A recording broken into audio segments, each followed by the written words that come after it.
სოლიდარობა და თავისუფლება მზია ამაღლობელს, სოლიდარობა მედიის თითოეულ წარმომადგენელს, რომელიც ბოლო პერიოდის განმავლობაში გახდა ძალადობის თუ სხვა უსამართლობის მსხვერპლი.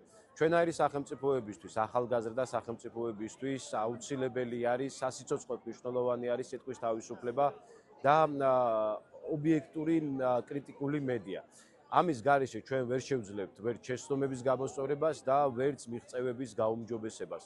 ჩვენ ვერ შევძლებთ რომ მივაღწიოთ კეთილდღეობას საქართველოს თითოეული მოქალაქისთვის. თუ ჩვენ დავკარგავთ სიტყვის თავისუფლებას და სახეზე გვაქვს სიტყვის თავისუფლების ხარისხის და ასევე ჟურნალისტების მუშაობის უსაფრთხოების ხარისხის რეგრესი, ჩვენ აუცილებლად მივუახლოვდებით იმ დღეს, როდესაც დავკარგავთ და სერიოზული რისკი გვექნება თავისუფლების დაკარგვისა. შესაბამისად, თუ ჩვენ გვინდა პროგრესი, თუ ჩვენ გვინდა წინსვლა, კეთილდღეობა თითოეული მოქალაქისთვის და ძლიერება ჩვენი ქვეყნისთვის, აუცილებელი არის დავიცვათ და გავაძლიეროთ სიტყვის თავისუფლება, დავიცვათ და გავაძლიეროთ ქართული მედია.